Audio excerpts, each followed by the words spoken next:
So this is another common question, right?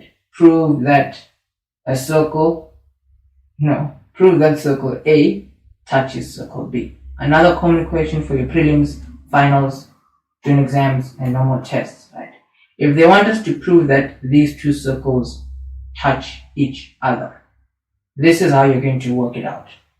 Firstly, it's all a matter of working with the radiuses of these circles, right? So what I mean is, we can imagine that the first circle looks like this, and then we can imagine that the second one looks like that, right? Because we're proving that they touch, we need to visualize them touching, right? So firstly, with one of our circles, we know that the center will be somewhere there, the other one will be somewhere there. So if you're going to prove that these two circles touch, this is all you need to do. You firstly need to work out the radius of the one circle, right? And then you work out the radius of the other circle, right? And then all you do is you show that if you take the radius of the one circle plus the radius of the other circle, it is equal to the distance between the centers. So I'll say that again, right? If you're going to prove that these two circles touch, all you need to do is to work with the radiuses or the radii. Let's not use that word. You just need to work with the radiuses of the two circles, right? And in terms of you working with the radiuses of the two circles, the first thing you want to do is get the radius of the first one, get the radius of the other one, and then show that if you take the radius of the one and you add it to the radius of the other, you want to show that it is equal to the distance between the two centers. Because as long as the distance between the two centers is equal to the two radiuses combined, then it means that the circles touch, right? That's what we're going to do.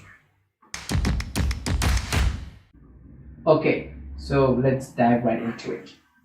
First, to be said, we just need to work with the radiuses, and we need to work with the two centers of the two circles that we're dealing with, right?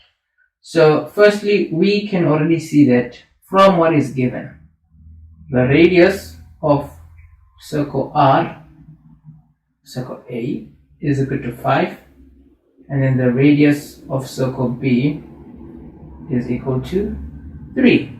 Okay. This being said, we can clearly see that if we were to take the radius of the one circle and we add it to the radius of the other circle, this should give us an 8.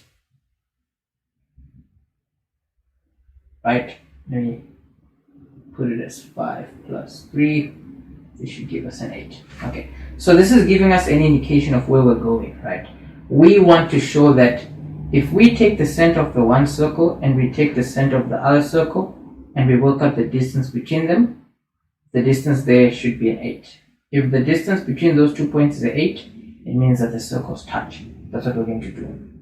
Firstly, here we can clearly see that the center of our first circle, let me put it like so, the center of our first circle is 0, coordinate 0.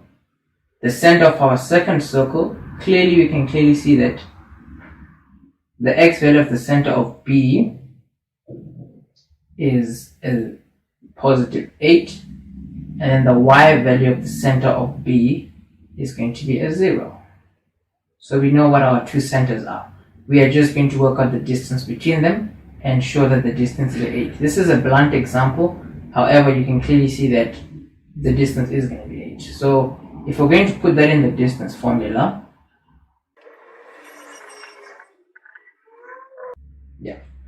so as blunt as this example may have been, this is exactly what you want to do for any kinds of questions that ask you these, right? They wanted us to prove that circle A touches circle B. Specifically, in this case, circle A touches circle B once, because the distance between the two centers is equal to the length of the one radius plus the length of the other radius. So that's how we know these two circles